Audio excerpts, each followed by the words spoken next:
to retire.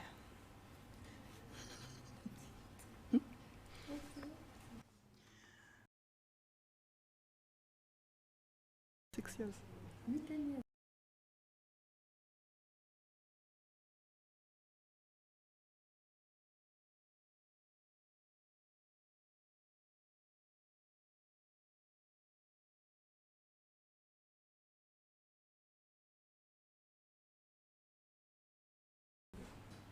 Let's wait for a bit.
Good afternoon, ladies and gentlemen. I'm pleased to welcome you to this virtual press conference as BK Group PLC presents its reviewed financial results for Q2 and the first half of the year 2021. My name is Audrey and I will be your moderator for today.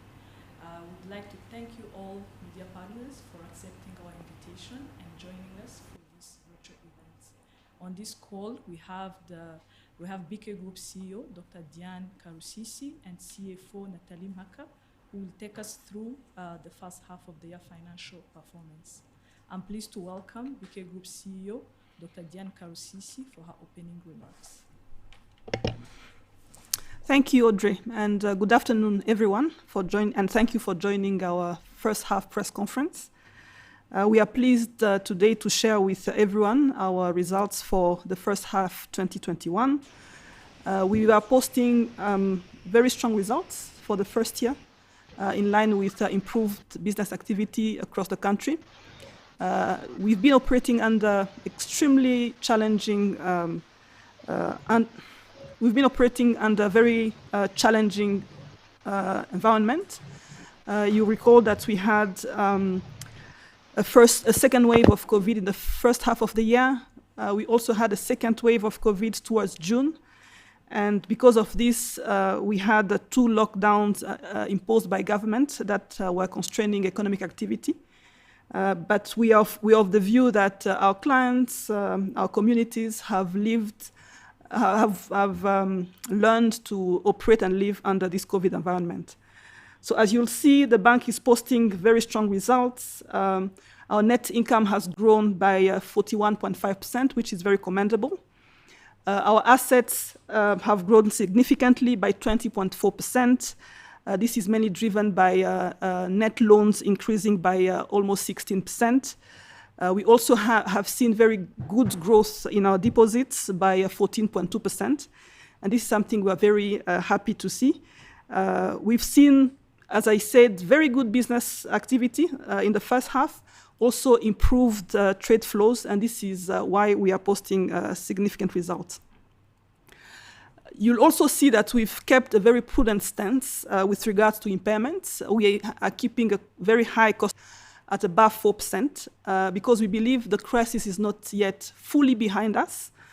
The recent mass vaccination campaign is giving us hope that towards the end of the year we'll see a higher percentage of the adult population vaccinated in Rwanda. So far, we have about 20% of the adult population vaccinated, at least 1 shot. And looking at the progress in the past weeks, we hope that we'll reach more than 50% by the end of the year. And only then, when we see improved vaccination rates, will we start to gradually and progressively release the provisions. So this is what I wanted to say as I introduce these results, and I'll give the floor to my colleague, Nathalie, to go through all the details, and I look forward to an interaction with everyone. Thank you. Thank you, Diane. Good afternoon, and thank you for joining our press release call this afternoon.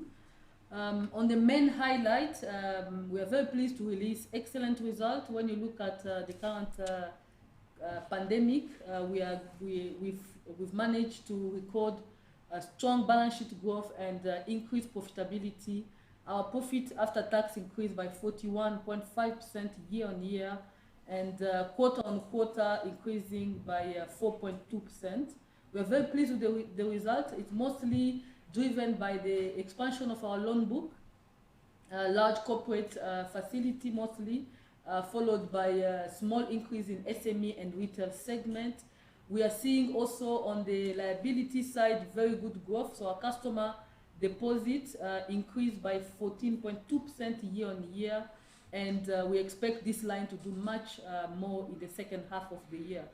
Our total shareholder equity increased by 17.2% to 271 billion Rwandan francs, and that is net of 50% dividend provision for the current year as per shareholders' approval in last AGM. On key ratios, our gross loan to total assets remain quite strong, in line with past years and the market at 71.3%, increasing slightly from 71% in December.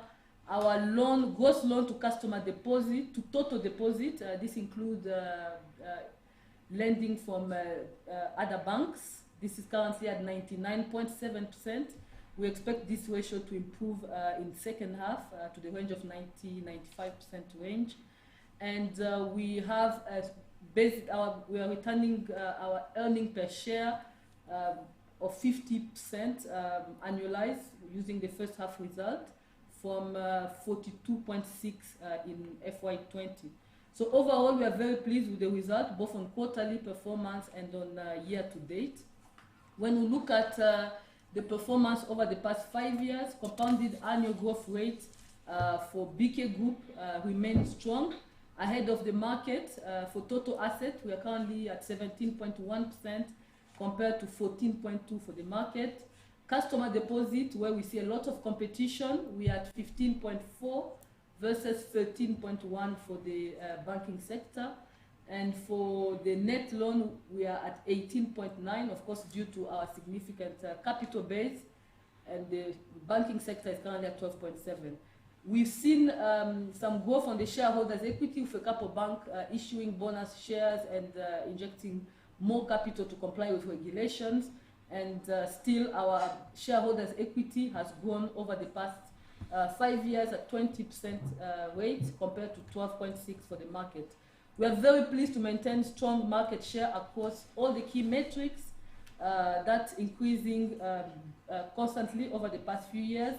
For the total asset, we're currently holding 30.4% of the banking sector. For net loan, we are at 35.9% market share. For customer deposit, 30.2%, and shareholders' equity at around 34%. So solid and increasing market share is our target. On other ratios, we've seen an increased NIM, well managed this year at 11.1, increasing from 10.7 in December to 11.1 net interest margin. We are maintaining a prudent position in terms of coverage ratio, so we are still looking at improved asset quality. When you compare NPL ratio from December, we are still at around 6.5, 6.7% range. However, for coverage, we've increased this to 112%. This is our total loan loss provision on NPL, on gross NPL. Gross NPL increased from 69 to 76, increased from 69.7 to 76.4 billion. Well managed. We have a couple of big clients that we also are talking to, looking at refinancing before end of year. So we expect to bring our NPL ratio below 5% target as in the past years. Cost to income ratio remains very attractive, the lowest in the market and in the region at 32.8%. And this is despite the huge increase in our OPEX. Now that we've resumed some activities, we are still deploying our project. We have now some consultants on site, and we have also taken some provisions for performance-related bonus in the first half. We believe the year is going to be a strong one by year end, both for employees and for shareholders alike. We expect to return good results. In terms of business highlight for our subsidiaries, all generally doing quite well. We expect to see strong growth by year end for our general insurance subsidiary. As of first half, we saw some increased ratios, so ROE at 31% and the ROE, return on average assets, at 14%. Claim ratio increased slightly to 46%, and management has given us comfort that this should ease off in the subsequent quarters. Retention ratio and all other solvency ratios are in line with the regulation. On BK takeouts, we are focusing on innovative technologies and also creating the digital consumers in agriculture and education sectors. We have seen a lot of traffic around our smart Google system, with around 18 billion agro input transaction for our agro dealers, and a similar for our farmers. So we expect to get more product available for our agriculture sector, and also looking at the opportunities for investment from the bank subsidiary. BK Capital total revenue also increased by 8% compared to first half last year. The activities have been impacted by COVID. The growth has been impacted by COVID crisis. However, we are optimistic. There are a couple of transactions that the business is currently handling, and we expect to see some bottom line growth by year end. So all in all, we have a lot of numbers we've included in the pack that you have in front of you. We've also added the equivalent in USD in terms of all the numbers are converted in USD and also in Kenya shillings for our audience in Kenya, to make sure that we have numbers that are quite comparable with others. We are very confident with our strong position, and we welcome all the questions at the moment and comment, please. Thank you. Thank you, Nathalie. So this is a time for the Q&A. We welcome the questions from the media partners.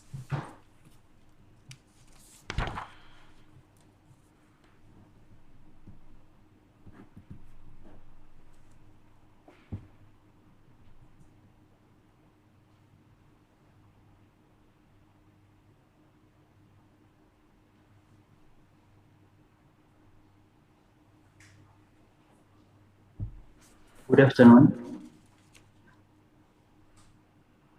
Good afternoon, Collins. We can hear you. Yes, perfect. I have a brief question or follow-up questions.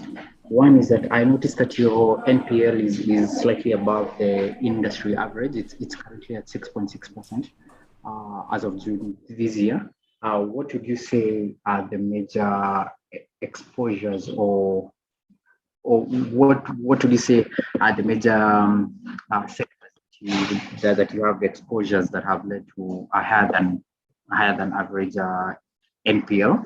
And secondly, there has been concerns about the quality of loans, especially now that COVID has made it, I would say, harder for most sectors to bounce back, with the exception of IT industry and healthcare.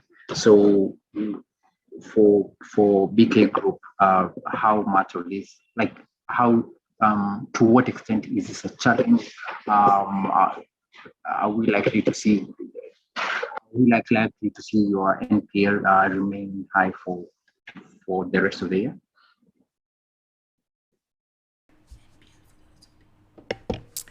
Thank you, Collins, for the question. We've indeed seen some pressure with our NPL that is higher than market average at 6.7% for Bank of Kigali, the largest subsidiary of the group. This is mainly caused by some stress we are seeing in the real estate commercial real estate sector, where we have one top client that is not current with payments, and we've had to downgrade this client. So we are negotiating with the client to see if there's a way to increase or inject equity for them to be able to reduce the debt service and be reclassified in a good class. So this is something that we've been undertaking with the client, and we hope that by end of the year we'll have closed this transaction. So it's one big client that is impacting so much on our NPL ratio, and we are discussing with the client to see if we can improve the situation before the end of the year. Thank you. Colin, you had a question on quality of loan post-COVID. Our restructured loan is around 45% at the moment, with only around less than 4% of our COVID restructured still on moratorium. So we are seeing some improvement. Although, as you mentioned, our NPL ratio remain above the industry at around 6.6, with the industry at around 5.7. We expect this to normalize by end of year or if latest Q1 next year, as we close on this big facility that is being refinanced. Thank you.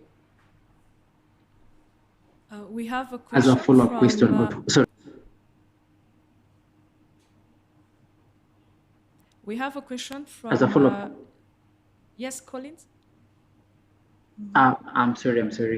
As a follow-up question, the government is now launching the second economic recovery fund, 250 billion. And one of the experiences that we saw when and even Bank of Kigali not being exempt is that there was slightly low uptake in the initial working capital window of the economic recovery fund. Now that there's a bigger fund, and maybe borrowing from your experience during the disbursement of the economic recovery fund, what do you think can be done, or what interventions or what requirements do you think will allow for better uptake of the economic recovery fund, especially that, yeah. I couldn't hear your question very well. If you can please speak a little bit louder. So the government is rolling out the second the second rollout of the Economic Recovery Fund, 250 billion, and one of the concerns is that the initial rollout of the Economic Recovery Fund, the 100 billion fund, where 50% of it was working capital. Initially, and for most bits, there was hesitance in uptake by a large section of local SMEs. So going on forward, what do you think can be done to allow better uptake and pulling on, especially from experience as Bank of Kigali? What did you see slowed uptake in the first bit of the working capital? Was I clear now? Thank you, Collins. Indeed, in the first phase of ERF, we had working capital window, where, as you said, the uptake was not as good as expected. And we had a refinancing window that was fully utilized. Now, in the second phase, what we've seen is that they'll include a window for investment in priority sectors that will support recovery. And we will see, we're already having a pipeline, in particular in the build and manufacturing sectors. These are sectors that the government has singled out as support for recovery. And we've seen already a number of companies interested to apply for facilities in that window. And we are hopeful that we'll be able to fully utilize this window. So it's not going to be only for refinancing and working capital. We'll also have a window for investment, which we believe is very good because we'll have companies applying to expand their capabilities so they can hire more people and have improve economic activities overall. Thank you. Thank you. We have a question on the chat from Juma Frederick from Kenya.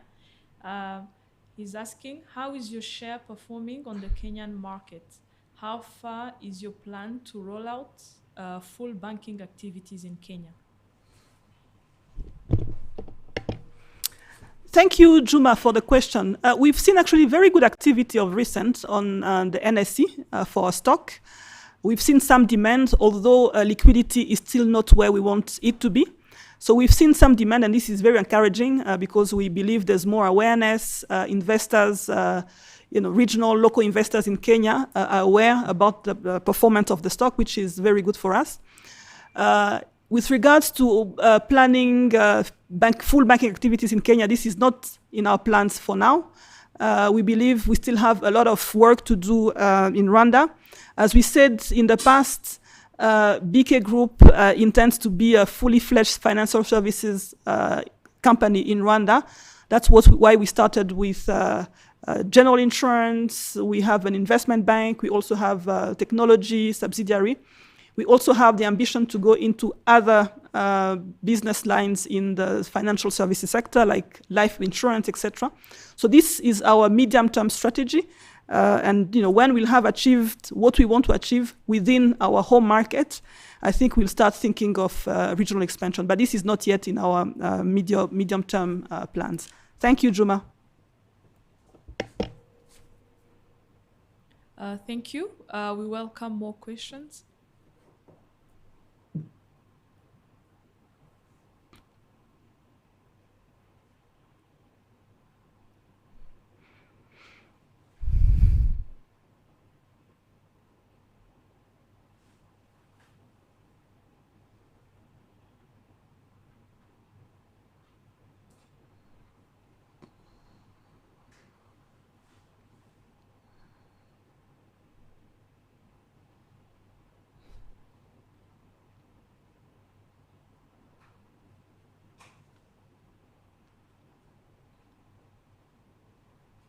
If we don't have any more questions from the media partners, I would like to invite CEO Diane Karusisi to offer her closing remarks.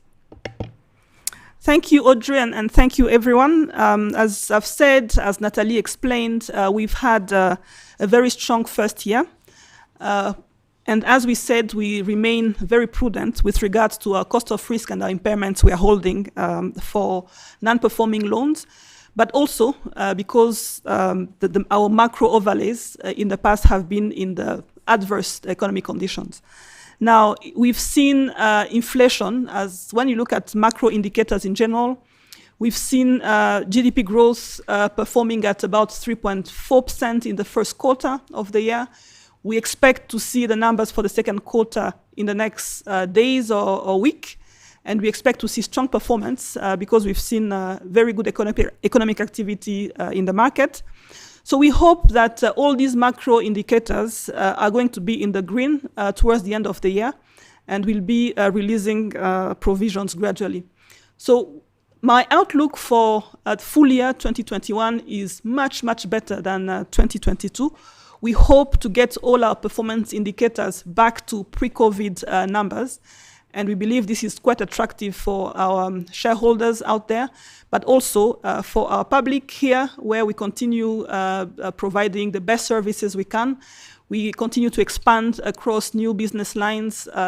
Even for segments that we are already serving, we are offering more products in line with our digitalization strategy. So we believe the outlook for the country and for Bank of Kigali is very positive. And obviously, we invite all our shareholders to take a look at our performance, and eventually we invite everyone to become our shareholder. Thank you. Thank you very much, CEO. There is another question that just came on the chat. I don't know if you can take it. It's saying, it's from Kome Muriti. He's saying, with most banks cutting down on employees due to reduced physical interaction with customers, does the bank have any expansion plans in Kenya, especially in this digital age? Thank you for the question. We are not planning to cut down on employees as yet, because when you look at financial inclusion, is still below 40% of adults banked with a formal bank account. So we believe we have still a lot to do in our country. We also believe that with digitization, we'll put more people in sales departments, because we have still, and we've had in the past, more people working in back office because of manual operations. With digitization, we are seeing a number of processes fully automated, and this is freeing up people who can sell our products, so we're able to cross-sell and expand our reach.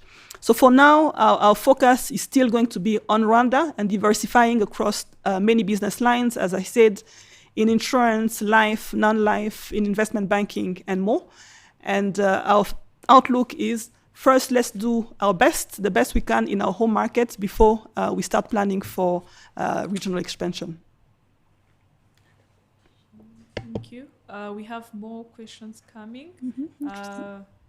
Elisha Kamau from Kenya is asking, any comment on interim dividends? Thank you, Elisha. We have yet to pay the 2019 dividend that was approved last year. We are waiting for central bank approval before we can distribute the payment.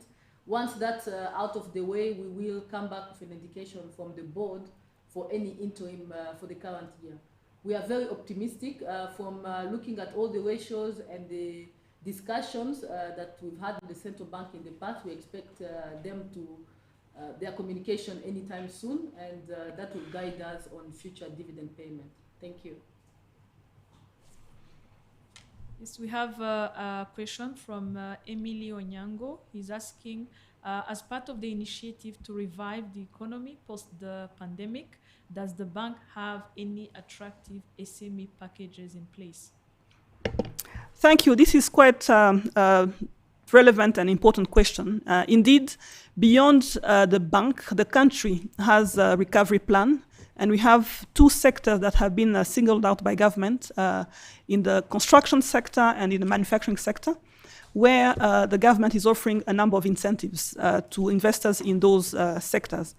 So, of course, banks are also looking at these sectors with a lot of interest, and we are reviewing our strategies to serve these particular sectors, to look at the value chains we can serve. For that purpose, our board last week approved an SME strategy looking at this particular sector with a focus on this particular sector, but also overall in the SME segment to see how best we can serve value chains across the economy. Because as you know, the bank has traditionally been a corporate bank with a lot of big loans. And now in the next, from now, the focus is on getting a lot of value from SMEs that are serving or are in the ecosystem for these corporates. And we've started already with designing new products. We've hired a new head of department for the SME segment. And we hope we are going to see a lot of activity there that will generate very good interest income, but also a very good non-interest income targeting SMEs. Thank you. Thank you. There is another question.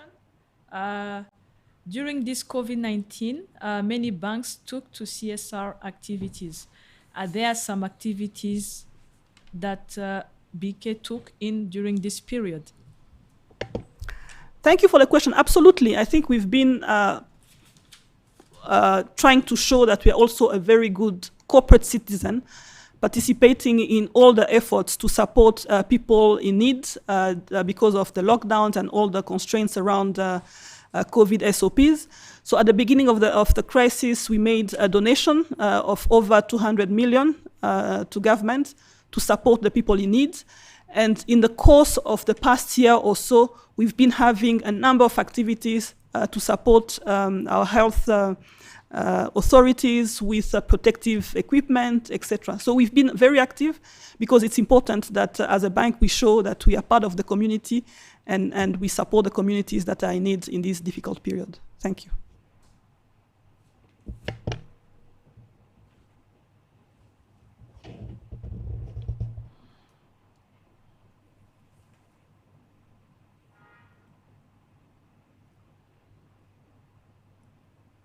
Thank you. If there is any last question, we can take it before we come to the end of the press conference.